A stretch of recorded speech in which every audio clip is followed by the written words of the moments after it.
You can't control everything that happens in your life, but you can control how much power anxiety has over your life.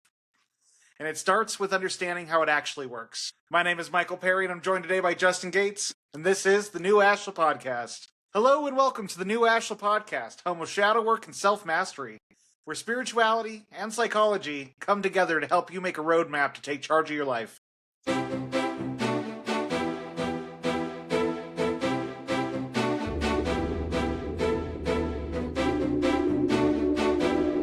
Spiritual psychology. What did you? What was the phrase you coined it as? Psychospirituality. There we go. We're gonna make that a new phrase. It's gonna be big. So today we're diving into anxiety, which is something that I think most people are impacted by in some way, shape, or form. And for many, it's crippling.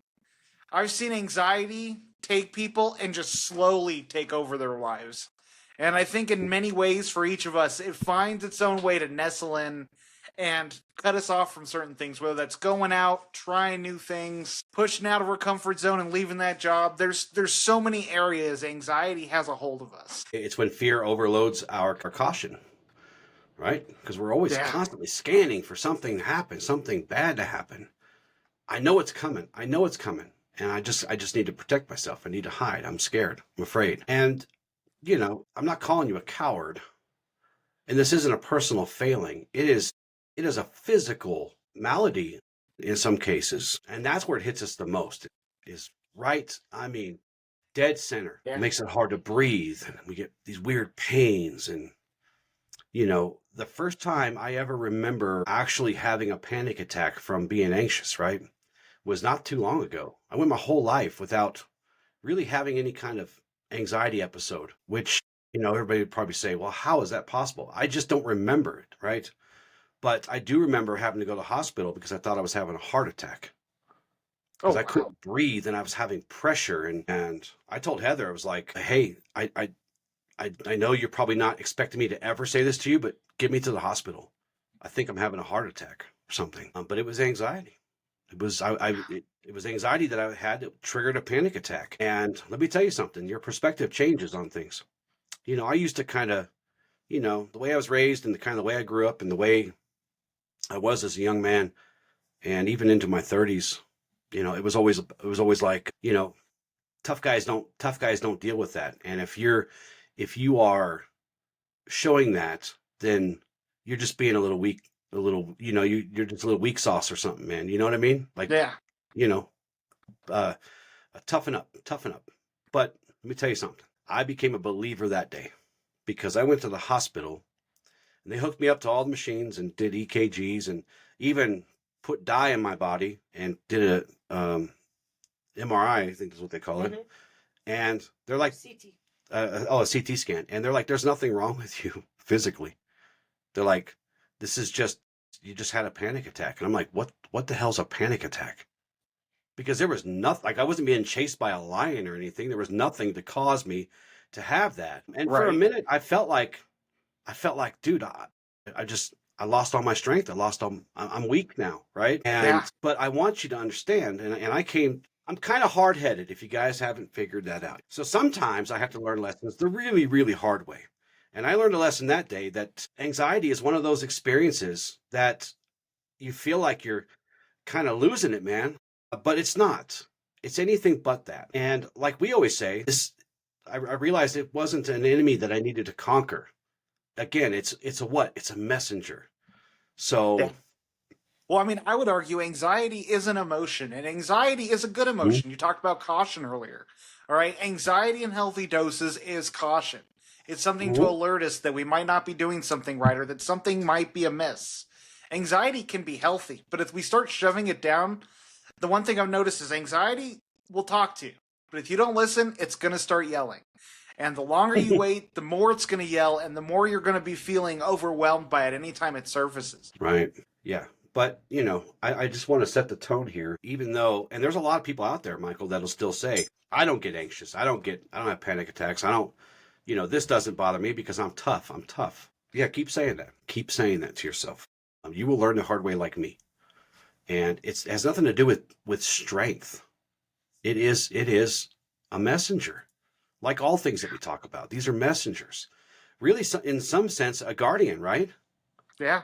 It's doing the job that it's designed to do. It's lighting you up, man. It's like, you know, you got these bells and whistles going off a little bit.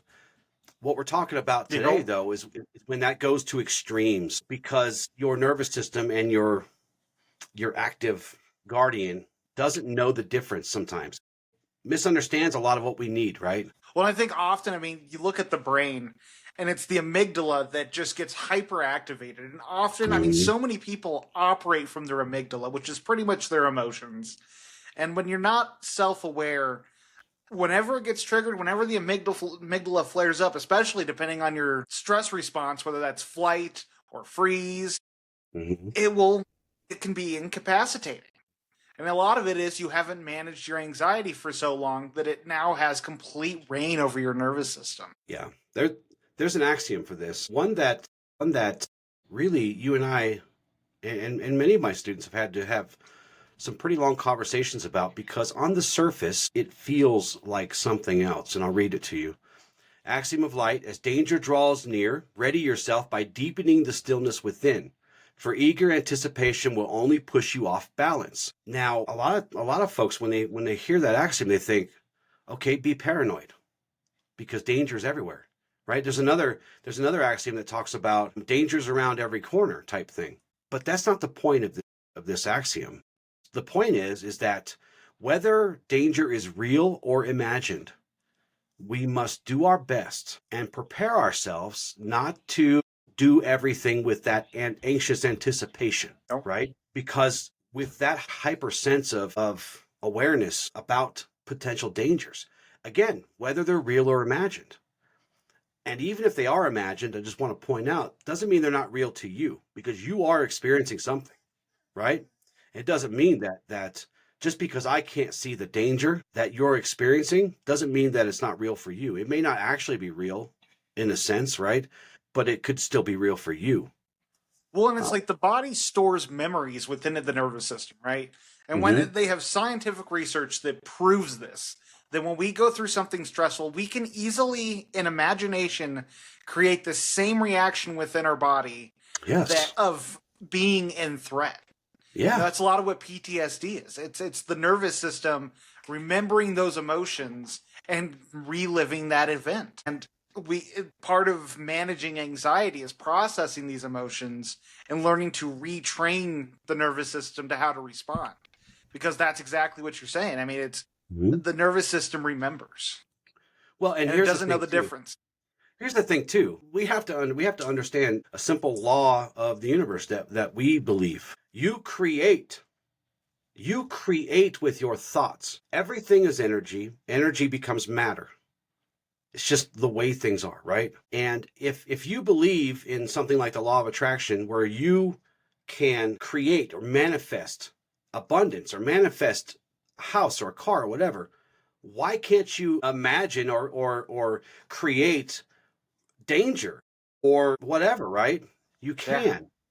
But this isn't just something that affects the mind. This is not an affliction of our minds. It starts there, but when that anxiety reaches a boiling point, it's a very real physical thing. Tons of tension. I get it so bad in my neck, so bad in my neck that I can't even turn my head. Mine shows up in my chest. Hypervigilance. I get it in my chest too. I get these weird pains, right? Like now, at this point, I'm just like, well, if it's a heart attack, then I'll find out in an hour, I guess. I can't run to the hospital every time I think I'm having a heart attack, right? But yeah, you get this bad tension. You get hyper vigilant, which creates what? These racing thoughts, uncomfortableness, tightness in your chest. So, and we often, like I did, I thought these things were something physically wrong with me. Like, hey, I need to get help right now, man. This could kill me. But and this is where we kind of get screwed up, because it could be something wrong with you. But if you have a history with anxiety, right? It could be simply, your nervous system not feeling safe about something. And again, it could be real or imagined.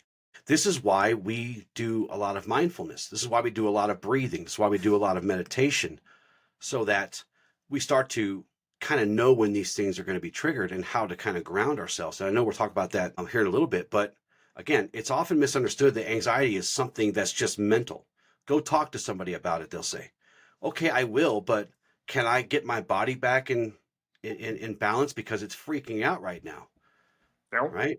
And the physical part of this, we talked about a few times in some other shows where we physically learn how to carry trauma. And it's not something we do on purpose, but what do we always say? The body remembers, right?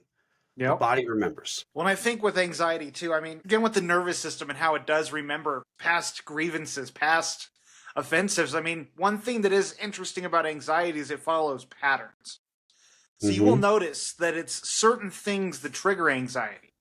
Is it social interaction? Is it going and talking to strangers? Is it, I'm thinking of very basic ones right now, but there's certain things we do that ingrain anxiety into us. And the repetition of letting anxiety control us in those moments perpetuates it to higher levels. So, for instance, you go and ask a girl out, you get rejected. You start developing anxiety. You go to ask out another girl and you're already anxious about it. She picks up on it. You get rejected. And now all of a sudden, every time you go to approach a girl, it's instant panic attack. Yeah. There is a axiom for that too. Can you guess which one? There's only 100. Can you guess? Others will perceive trepidation. Be mindful. People pick up on what you're putting down, and you may not be trying to, but they pick it up. Especially the women. They're very more naturally attuned to these things. They pick them up way better than we do. Typically speaking, of course, there's exceptions to every rule, but sometimes she'll know when I'm upset about something before I even realize I'm upset about it. You know what I mean? But they're just more naturally attuned to that, but people will pick up on it. They just do. And yeah, it's and then you get locked in that pattern because it just gets worse and worse and worse and worse, doesn't it? Yeah. 100%. You see this dating epidemic going on now where more and more men are just avoiding dating in general. And part of that's just the chaos of the dating scene right now, but a lot of it is people are avoiding stressful situations. And unfortunately, getting in the dating scene is always stressful. Yeah. Well, Heather and I are so old, I just went to a cave and just bonked her in the head and took her back to my cave. That's how long ago it has been since I've dated. I don't know if do we still do that stuff? I don't know. It sounds really stressful. I just can't I mean it does. I can't imagine having to be completely vulnerable and naked in front of someone new. I can't imagine that. That stresses me out a little bit just thinking about it because I mean now, I watch so many dating experts sort of dissecting what's going on in the dating scene today, and it's fascinating to hear how corrosive it has become and how difficult it is to really navigate. Yeah. From too many opportunities being out there to just the insecurities that have become so rampant in society. It's creating such a crazy divide. Yeah. And from the Ashla perspective, this is a form of disconnection, I would say. And a kind of warping or distortion of our instinct to be connected, but be connected harmoniously, not with fear.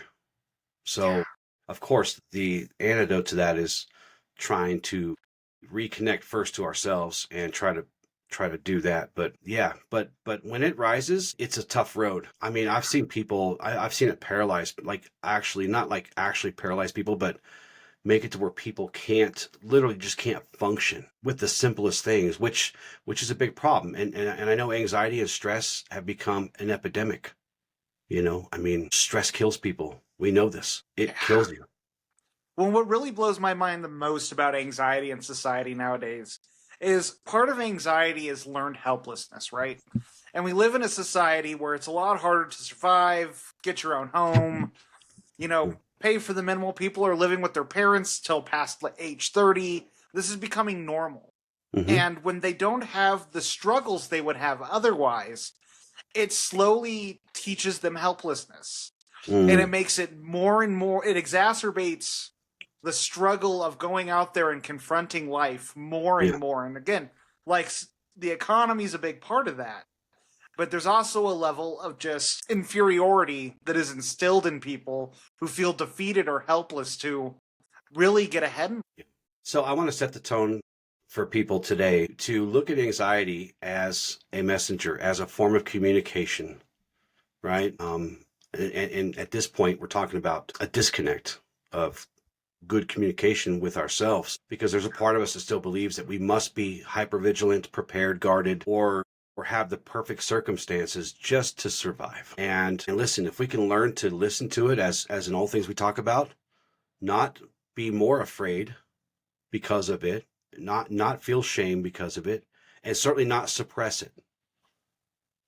This opens that doorway to healing. So kind of the tone we set today is that we should try not to fight this, to defeat this, right? Yep. Really, if we want to reconnect and we want to treat this as an opportunity for communication with ourselves, we need to not fight, and we need to start asking questions.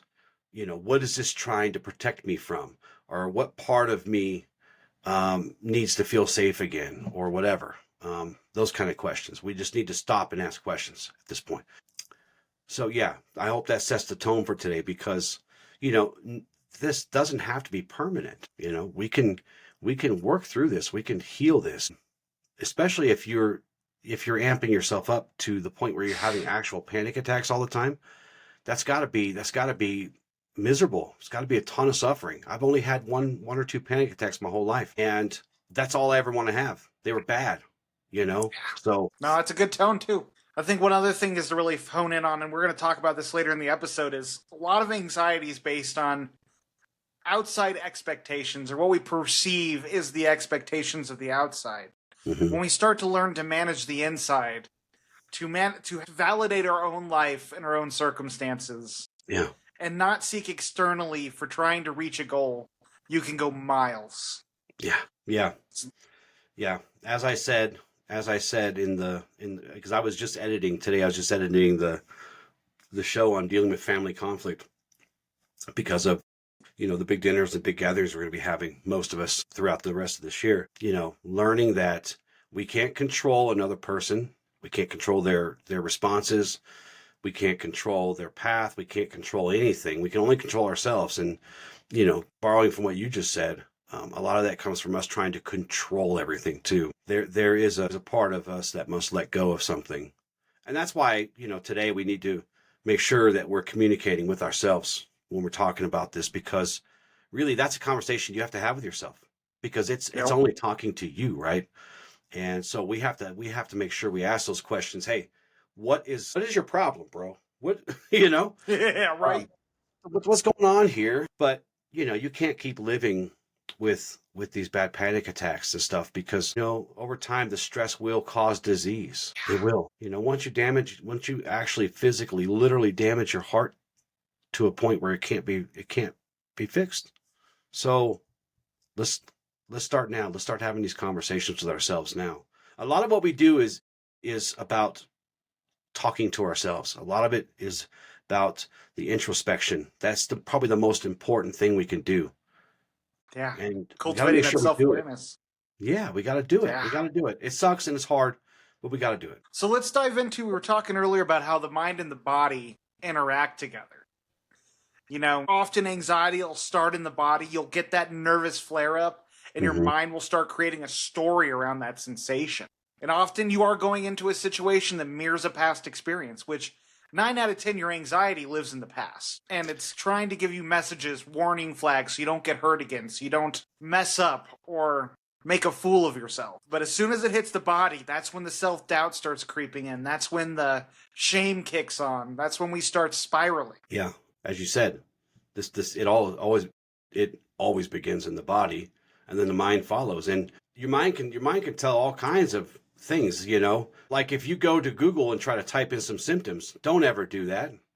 But if your mind does that, your mind will access every literal thing that you can think of that you're dying right now, right?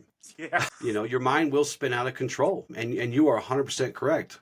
I believe that the body does fire first, and the mind tries to make sense of what's happening, because a lot of this comes from our subconscious thinking, back of the head type stuff. Well, 95% of our thoughts are the unconscious mind, and our unconscious mind is so deeply connected to our bodies. Yeah.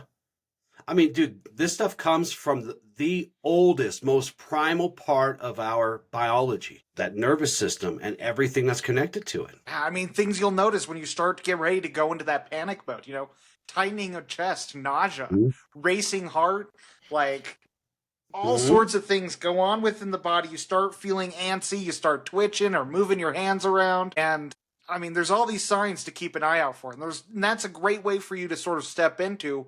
Is there something I should be concerned about right now, or is my Mm-hmm. body just remembering?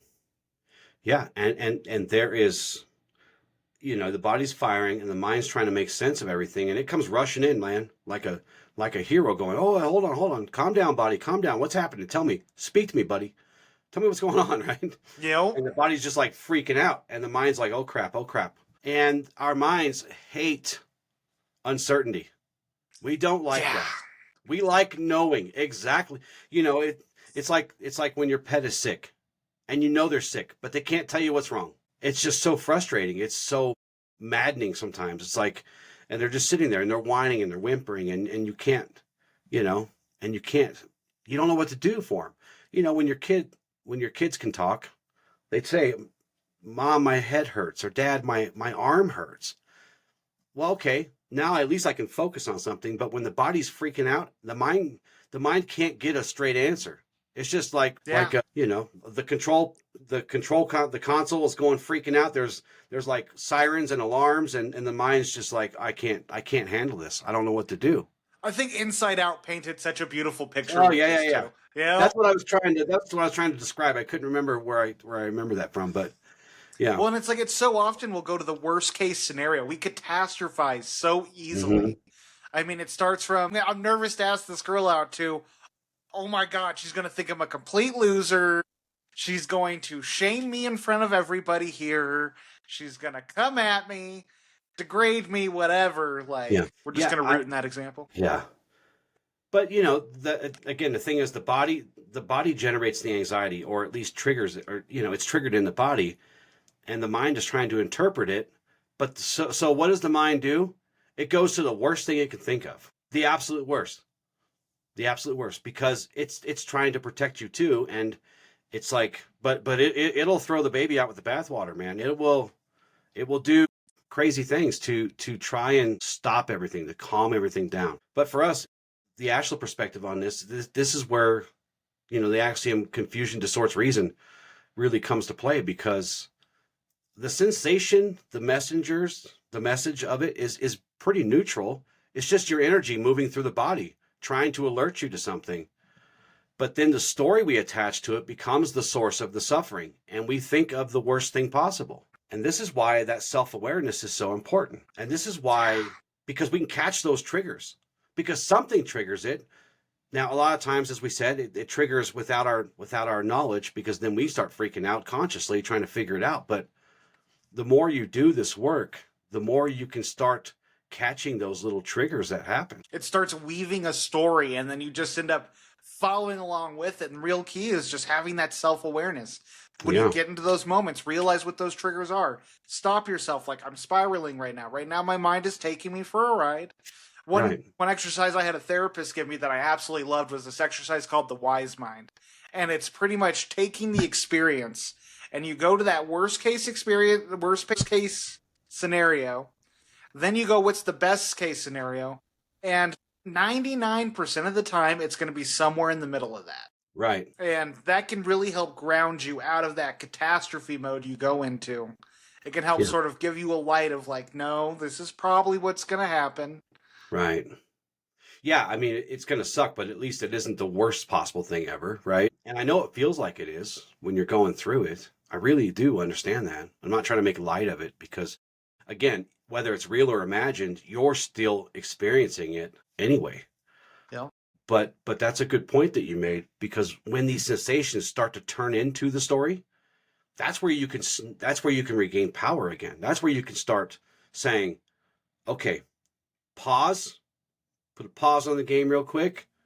Um, do some grounding, few grounding breaths, and again, communicate with yourself. Is this true? Is this thing true? Is this worst case scenario true? Or is it some other imagined or some past memory speaking through my body? I mean, the science has shown that, again, anxiety is an emotion. Emotions only reside in the body for up to 90 seconds, as long as we don't let it be perpetuated through If you let thought. them go. Yeah. Yeah. Yeah. Yeah. Or else they'll last forever, you know. Yeah. We were talking about in the last show, we were talking about that emotional bill, the bill comes due, and we may not experience that emotion that's causing us harm for more than a few minutes at a time, but it adds up. It adds up, and it will just jump out of nowhere for no reason too if we don't pay the bill. So just sort of look at it like weather. It's temporary and it's not reality. Reality right, still hasn't happened yet. right, And the more right. I like how you brought up control, because that's what it's trying to do. Mm-hmm. Anxiety is trying to control predictive outcomes to save you from harm. Yeah. The more you can release the need for control, the more you can release the desire to know what's going to happen, the more you can move with the ebb and flow of how things can go to the best case scenario. When you focus too much on what the worst outcome could be, when you're catastrophizing into all these different outcomes, you restrict the ability to bring your full self to the situation you are involved in. And Yeah. allow yourself to act with grace, because often when you're planning for 100 outcomes, you narrow your response because you're ready to react depending on whatever is coming your way.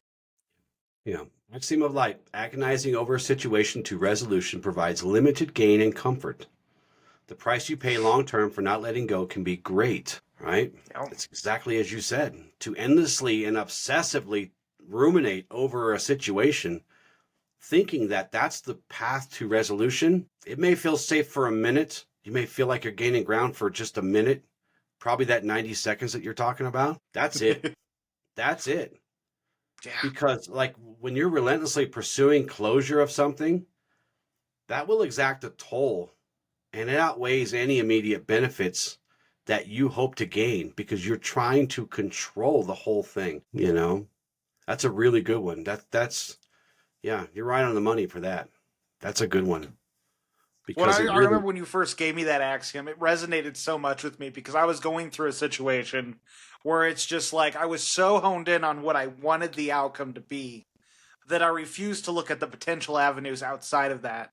And it was just constant anxiety because I was trying so hard to make it work. Mm-hmm. And it was destructive. Yeah. Well, I always say, hey, just let's pause for a second. Breathe. Breathe. Take your shoes off. Touch the grass, man. You know? You know? This is just a temporary thing. It can't rain all the time. Unless You you know? live in Washington State, then it rains literally every day, but That's why we're not there.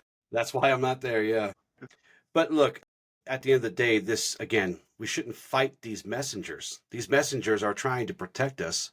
We need to start witnessing, and we need to start seeing them and hearing them for what they are. And when we do that, everything can start to change. And treat them with love and kindness. You can think you can conquer anxiety. That's not a realistic thing. There are only two groups of people who don't have anxiety. One group are dead people. That's how you know you're alive, man. The second Right. group, psychopaths. Yeah. Yeah. Everyone else deals with anxiety to some degree. Yeah. And that's okay. It's natural. It is. It is. It is. It's about not controlling everything that's happening outside of you. It's about controlling the narrative and making sure that it's true, that what you're feeling is something that you need to deal with. And oftentimes it may be, but if we don't know what's causing it, what's triggering it, then we can't take steps to start to heal it, integrate it, to honor those witnesses or honor those messengers within us. We can't look at. This is where over the years we start to, and I think most people now in the circles that our path, our philosophy kind of travels in, where many years ago it was about suppression, and all suppression does, suppression of emotions, all it does is cause you to get sick. We don't seek to make enemies of ourselves. Our emotions are messengers. Our shadows are parts of us that are being dragged out into the light, and they just want to be connected to us too. They want to be part of the whole. So We can't make enemies of ourselves. And how do we do that? By pausing and having these conversations with ourselves. Restore that line of communication. Build a bridge to yourself. So let's talk about interrupting the spiral before it begins. Catching the anxiety as it starts to rise. What are some things we can do to help ground ourselves when anxiety likes to spike up like it does? Well, you can't outthink, you can't overthink or outthink. You can't solve this with logic, really, right? This isn't a logical problem because you can't outthink a dysregulated nervous system. It is going to do what it does. It's going to do what it was designed to do, what it was literally built to do. You have to start where anxiety starts, and that's in the body. By noticing, becoming aware of the little things, a sensation or a twitch, or, you start to get hot for no reason, right? It doesn't matter. However anxiety affects you, and I think it probably affects us all mostly the same because we all have pretty much the same kind of nervous system, but you have to start in the body. Well, and like you said, the pause is one of the most precious weapons you have against yourself. To be able to catch yourself as it's starting to build up and just pause. Take a deep breath, box breathing. Yeah. Do the calming breath. Bring yourself to a point where you can reflect internally. What's really going on here? Ask yourself the question, what does my body remember? Mm-hmm. Yeah, you got to name these things. We say this all the time. You got to call it out. And don't do it judgy, but do it with love and concern for yourself, and name these things. When you say when your chest gets tight or your hands get hot or whatever it is, or you're fluttering, you can't just say what is wrong with me or something is definitely wrong with me. You got to call these things out as they're happening because you're describing what's happening, and that gives you a chance to communicate with yourself. And the more you do that, the more likely you start to learn that, okay, I'm not having a heart attack. I don't need to run to the hospital. I don't have to do these things, because once you call it out, then it says, okay, thank God he finally sees me. He's listening to me. Now's my chance to tell him what's wrong, possibly, and it may take you a bunch of times to do that. It probably will. It took me years, but this is why it's important to get help. And if it's not super bad, find a trusted mentor, find a trusted teacher. If you're religious, find a trusted minister or monk or whatever you subscribe to. But if it does affect your life in a way where you're not able to function very well, then you have to get some real professional help, right? I mean, a coach probably isn't going to do it. If you're constantly paralyzed, you have to get some, and there's nothing wrong with that. Again, none of this is judgy. Don't ever feel, we talk a lot about having to break stigmas. I would love to take a hammer to this stigma.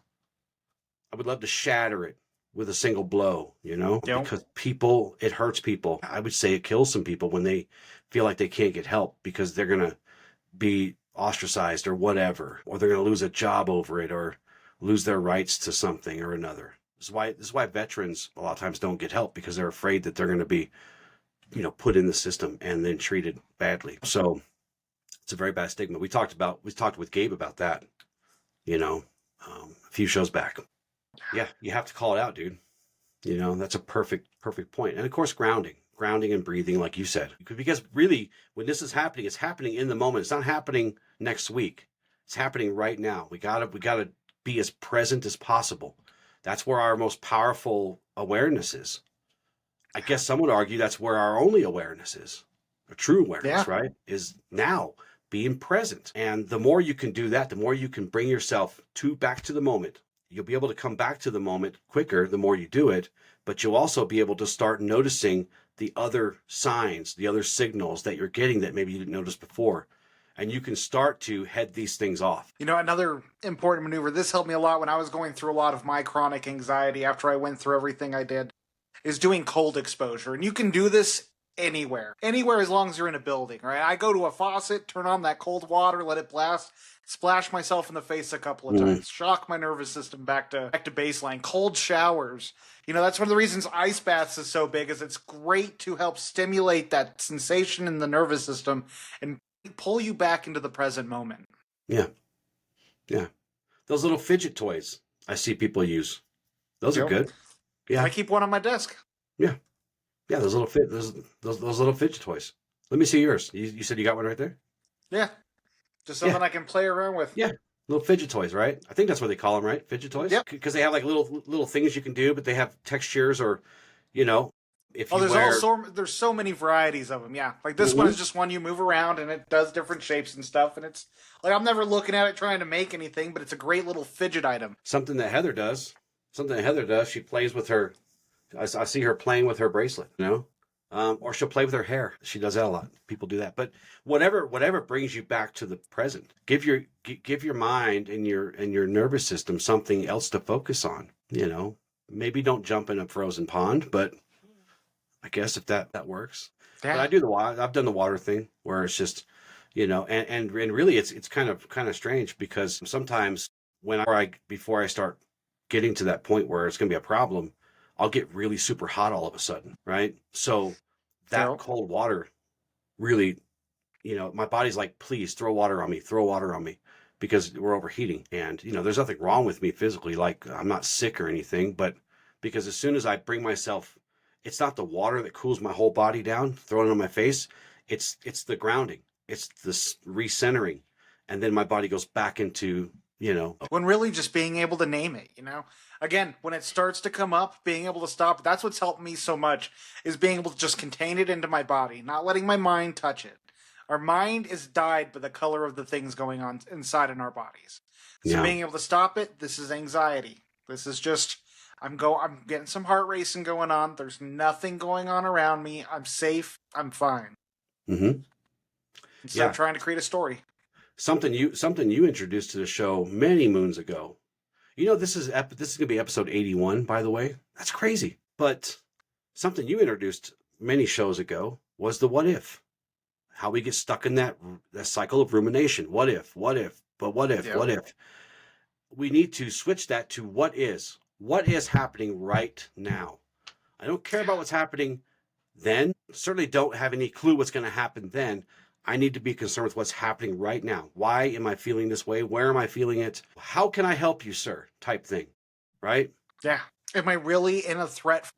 Is there really a threat going on right now in my Mm-hmm. life? Yeah, because this thing could spiral like a wildfire. Sometimes it feels like, and when you're able to ground or come back to center or back to your breath or whatever the case, whatever pulls you out of that fire loses its fuel. It has no more fuel to burn.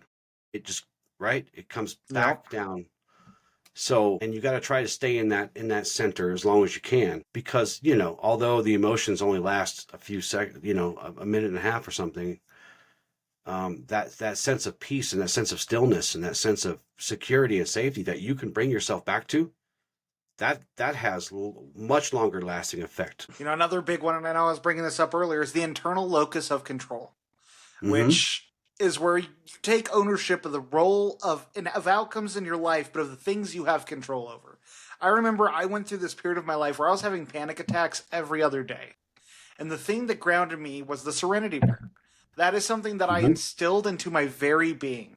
God, grant me the serenity to accept the things I cannot change, the courage to change the things I can, and the wisdom to know the difference. And the reason this was Mm-hmm. so powerful for me is I realized almost everything I was stressed about, I had absolutely no control over. And often I feel like that's what anxiety is. We want to manage the outcomes, we want to manage people, we want to manage all these situations in our life, check engine lights, And Yeah. when we can ground ourselves in what is it I do have control over in this moment? Check engine light, all right. I can't afford a repair right now. That is just how the situation is. So if I save up this much money for the next 2 paychecks, I'll be able to address this issue. Yeah. When it comes to a bad work situation, what can I do to manage the stress better? Can I change departments? Can I find a new job? Like all things that are overwhelming us, if we look at what part can we play in avoiding this suffering? What part can we do to take ownership of our lives? Can help direct that mentality to a much more productive thought process than one that is just drowning in suffering. Yeah. No, you're right. Because the suffering and anxiety really is strongest when we feel powerless. The more powerless we feel, the worse it gets. And that comes from where things that we're trying to control are really just unpredictable life things. Yep. And we have to remember that we don't control, 95% Much. of 95% of what happens outside of us. I'm just making this number up, but it's probably close to that. Of the things happening around us are out of our hands. We have no Yeah. control over these things, but we have 100% control of what happens inside, and I'll say that with a little asterisk, right? As you are starting your healing journey, you will have not a lot of control what happens inside of you either. This is why you take these small steps, but you can regain 100% control through this process, right? And I know it won't feel like that at first. It'll be like, well, I'm still having anxiety, Justin. Well, It's even worse now. yeah, because now that I know that I'm responsible for this, it just got worse.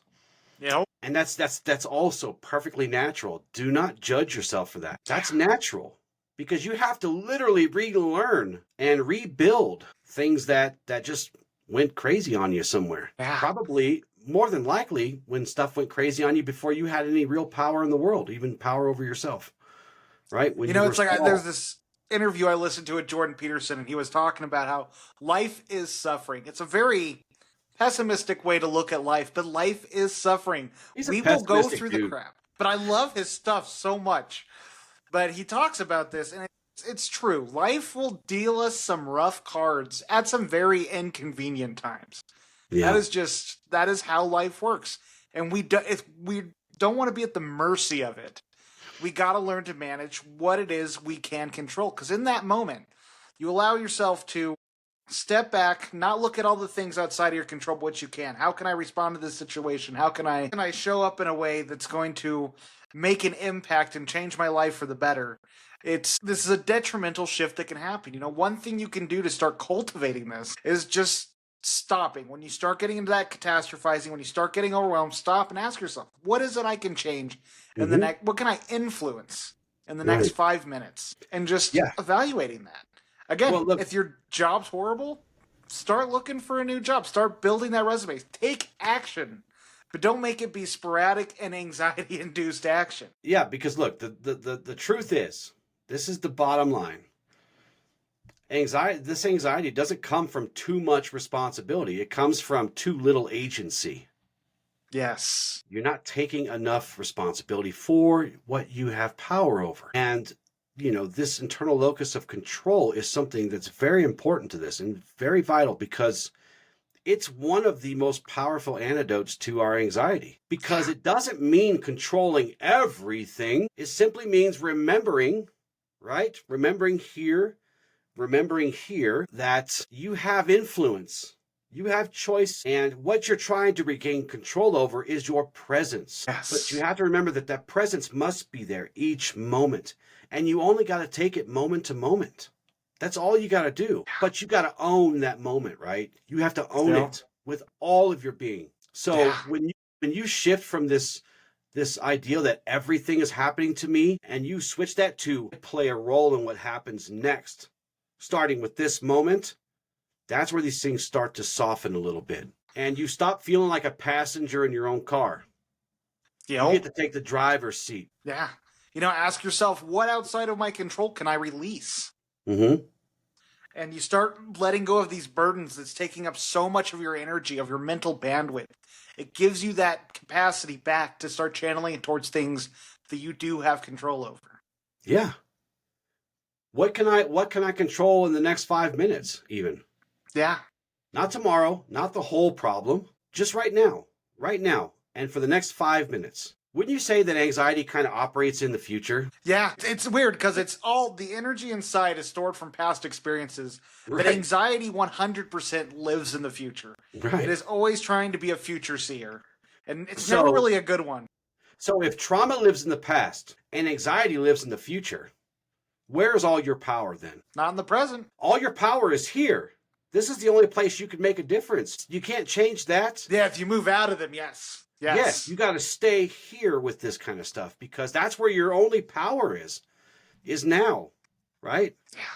Is now. And I don't want people to think that accountability is taking blame for something. But accountability here is also a source of empowerment when we're talking about the locus of control. Yeah. Right? Because when we're able to start taking responsibility for our inside, for our inner world, our choices, our thoughts, our patterns, these things, we can start to reclaim the ability to shift them, to integrate them into something that's not suffering, into something that gives us power to control what's happening to us. Yeah, it allows us to pivot. It allows us to pivot from that helplessness into a place where you can be responsible for your own life. Right. There are things in the world that we are helpless to. That's just a fact of life, right? We can't control economies, and we can't control governments, and we can't control our loved ones, right? But that doesn't mean you have to be completely helpless. You can respond differently. You can choose differently as you start this work. Yep. But you have to become someone who trusts themselves enough to meet everything head on. And that takes time sometimes. I know for me, I had spent a decade destroying my self-trust. And I remember I had one of my closest friends come to me and he wanted to start a business venture. And he's like, come on, how can we make money right now? How can we do this? And it's like, bro, I need to start with manageable steps so I can reclaim that trust. And it started with just going to the gym every day. That is one of the best places to be in. Or start smaller than that. I'm going to show up at the gym twice this week. Do manageable, bite-sized things to start rebuilding that trust within yourself so that when the time comes, you know you're going to show up for yourself. Yeah. We talk about harmony all the time here.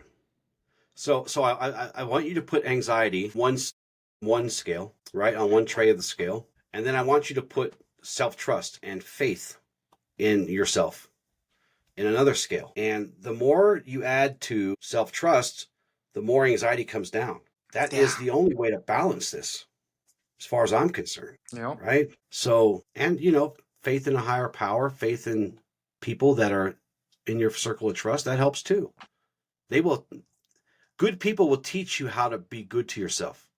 Good people will teach you how to trust yourself and have faith in yourself. And that's what we seek to do. As Luminari, we seek to be that example, to be that light. But also to, as you guys hear all the time on the show, we call ourselves out too.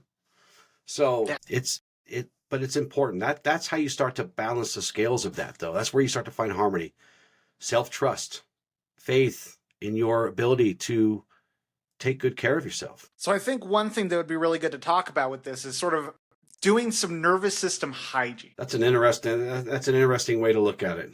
I think it's a good way to look at it, because we have to stop treating this kind of thing as like just a momentary storm that may never come again, but looking at it as a climate, maybe, instead of a storm. Well, and again, that repression, if you don't listen to it, goes from talking to you to yelling at you to grabbing the megaphone and just screaming at you. Well, yeah, because what we're trying to accomplish here is not managing the spikes, although we do have to manage those, but it's about creating a better baseline for our nervous system. Yeah. Right? Yeah. Build resiliency in it. Yes. And hygiene. I love the way you put that. That's perfect. Is that a term that other people use? I've never heard that before. I'm TMing it right now. Nice. Take it. Nice. A quarter for any time anybody says it. Be rich in a week. Yeah. I mean, it's spot on, because just like with physical hygiene, it keeps us healthy and keeps us right. Yeah. I mean, when it comes down to it, your habits matter more than the panic itself. The habits you have in your life is what helps dictate your self-trust, your resiliency, your ability to cope with difficult situations. Yeah. Again, we talked about hitting the gym earlier. Hitting the gym is one of the best ways to manage anxiety. Lifting weights, running on a treadmill, getting that energy out of the system. Yeah. Movement, you're talking about movement right now. That's powerful. Your body needs consistent movement, not just to keep us in shape, but to keep our mind healthy. The gym is great for that. I know a lot of people that cured their depression just by forcing themselves to go to the gym and working out, right? Yeah. Well, it's like we store up cortisol and adrenaline in our bodies. And when we get these anxiety spikes, especially if they're a lot, it's a buildup of these hormones in our bodies that just constantly are trying to flood us. Yeah. And exercise helps break down these chemicals in the body and helps them release through us. That literally is something that was plaguing me. My body tends to overproduce adrenaline. And Cortisol is not my friend. I get too much of that too. And it does build up and it causes weird, weird pains. So I really have to get up and move around, even if it's just little things. Because if I don't, then I'll literally be laying in bed all day. Yeah. So, well, it's like we're not meant to handle loads of adrenaline and cortisol. You look at animals in the animal kingdom, and I love this example of like a gazelle when it gets chased by a freaking lion. It yeah. runs, it runs. Its life is in absolute danger, more than any of us have probably Yeah. experienced. Right, And right. once it evades the lion, that that gazelle is going to shake it out. It is going to convulse like it's having a seizure. But as soon Yeah. as it does, it goes right back to grazing like nothing ever happened. Yeah, it's just gone. Just gone. Yeah. Yeah. Our body doesn't just want to calm down, right? It needs somewhere to send all that excess chemical energy. Our bodies are fascinating. I mean, truly fascinating. I learn facts about the body every day that just blow my mind. But not only do we have electrical energy, spiritual energy, etheric energy, universal energy, but we got to deal with chemical energy too. And it's a lot. Yeah. Another important thing is making sure you get sleep. Yeah. I suffered from chronic anxiety, and one of the key factors I never considered is, I'm only getting 3 to 5 hours of sleep a night, and that's been consistent for like 3 years. Why am I Mm. dealing with so much stress and fatigue and just fog? Because And you're then, not healing. You're not giving your, that's when our body heals. It's when we're sleeping, right? That's why rest is the best medicine, right? That's why they always telling you to rest, rest, rest. That's why they knock you out in the hospital so that you sleep. That's the best sleep ever. Dude, when I had my surgery, that was literally the greatest sleep I've ever had that I can that's remember, man. great. I mean, seriously, it's like to me only like 10 minutes went by, but I woke up like renewed. My leg my leg was all banged up and had a bunch of cuts on it and a bunch of screws in it, but otherwise, dude, I felt great. I was ready. But that also ties hand in hand with the movement.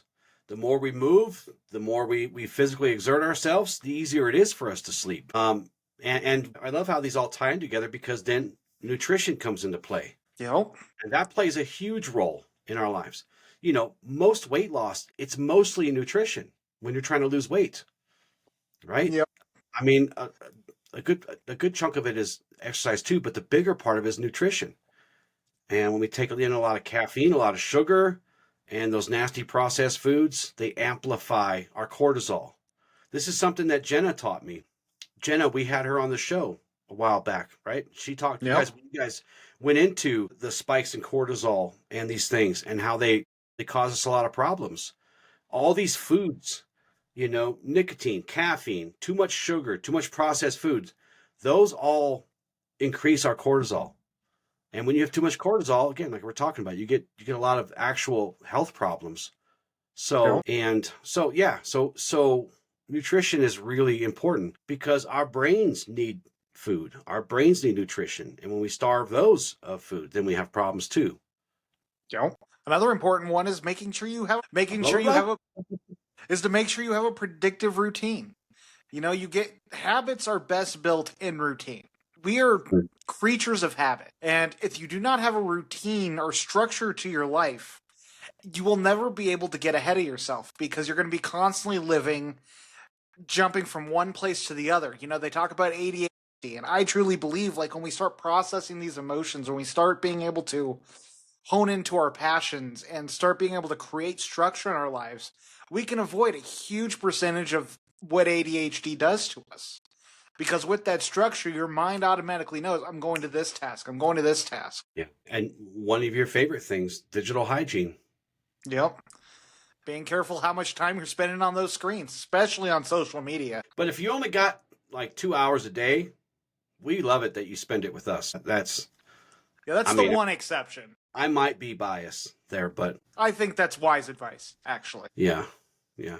I tend to give a little bit of wise advice every so often. Oh, sometimes you're pretty good at it. I think you should do a podcast on that. I'll think about it.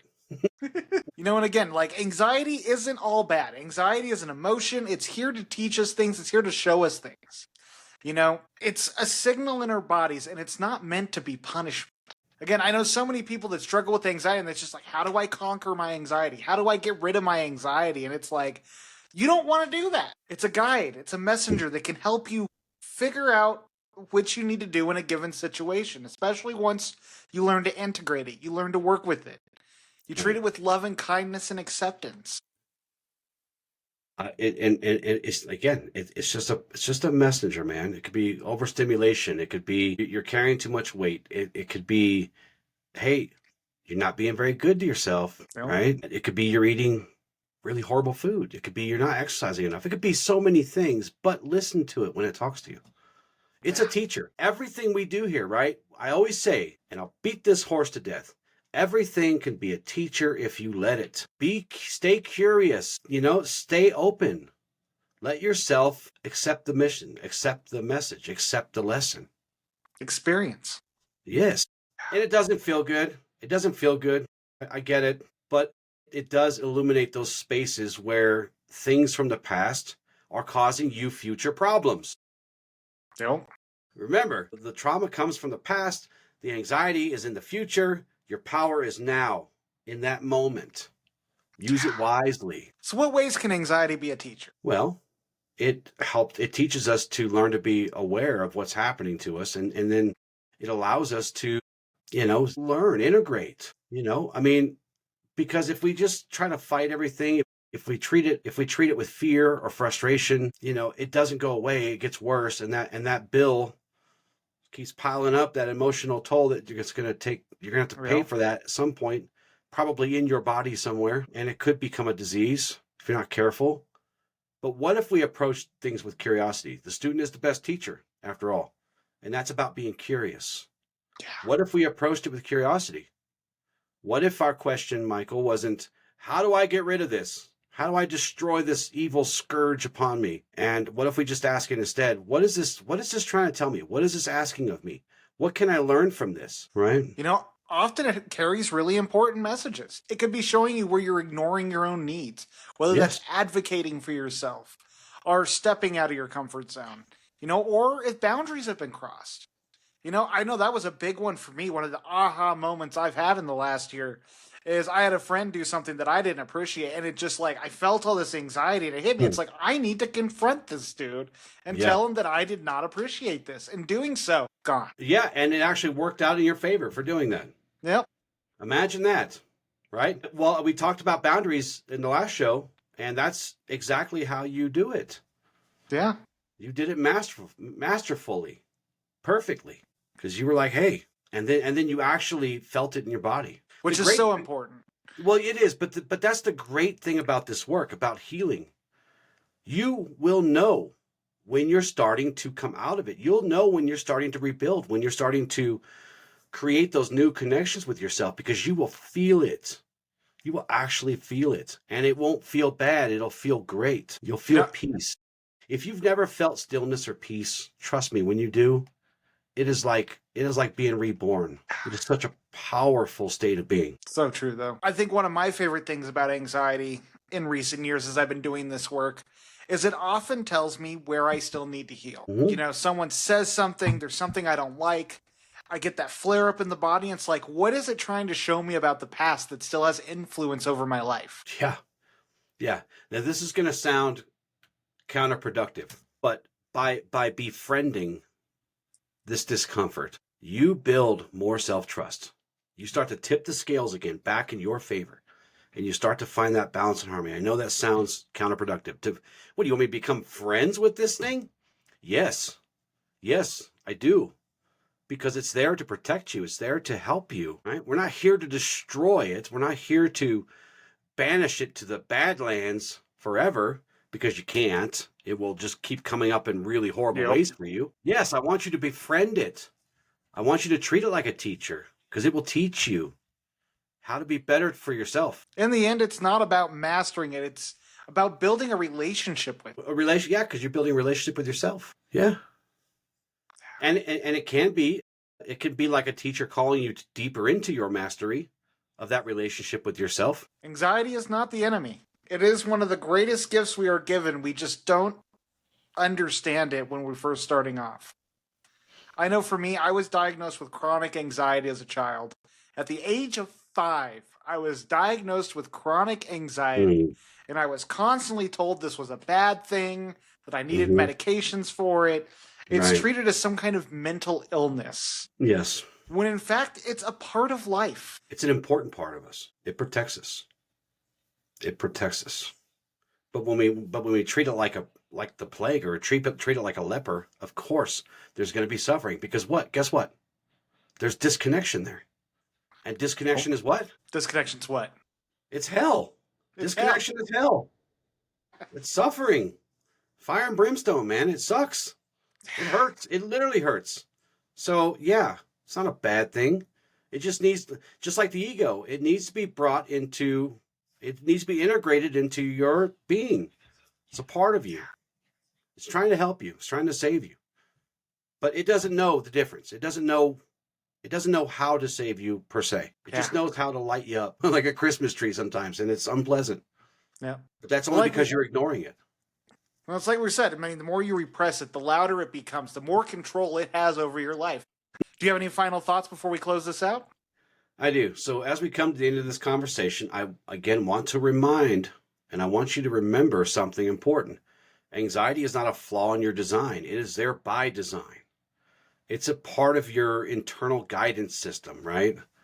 It's this messenger from deep, deep down. And it's physically, literally connected to you. It's that way on purpose. You were never meant to walk through this life numb or certainly not disconnected. You were meant to feel, and you're meant to respond, and you're meant to learn from what comes up in you, right? Yeah. We are creatures that receive signals both from outside and inside. It's important that we treat them with the respect that they deserve, because they are not our enemies. And some of you may have heard a different perspective on anxiety. Many of you have been told and believe that it's an enemy to fight. But it's a signal, and it invites you to reconnect with yourself if you let it. And the more you listen to your signals, the more you listen to your messengers, the more you'll notice that anxiety isn't random. It is almost intelligent in a way, wouldn't you say? Yeah. It's purposeful. It is pointing you towards the places that healing will happen and wants to happen. So here's my call of action to everyone today. For today. This week, choose one moment of anxiety, just one, and make sure you practice the pause. And instead of rearing from it or reeling from it or bracing or pushing against it or trying to control it, just breathe with it and just ask, what's up, bro? What are you trying to show me? Clearly, there's something wrong here. And let your curiosity replace your fear, and be compassionate instead of judgy. Don't be judgy to yourself. Everybody outside of you is already doing enough of that to last all of us a lifetime. Don't do it to yourself too. Yeah. Right? Because every single moment of presence, you start to retrain and rebuild your nervous system in a way to trust you again and for you to trust it. And as we always say, we talk about putting ourselves through the forge, where we are the forge, we are the smith, we are the raw materials, right?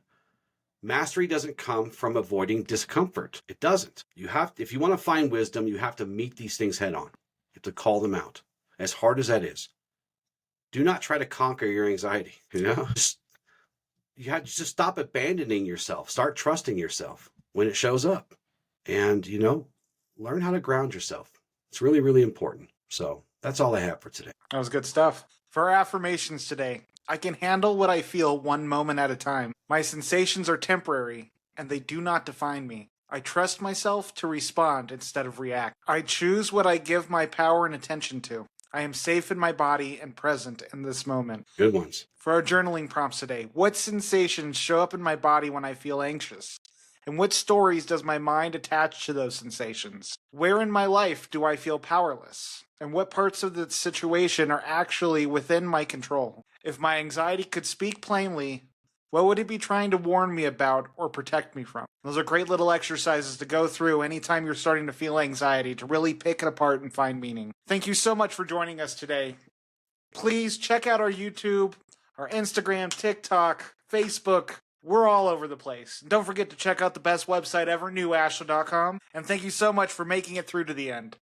We hope you got something from this episode and that you get that much closer to learning to befriend your anxiety.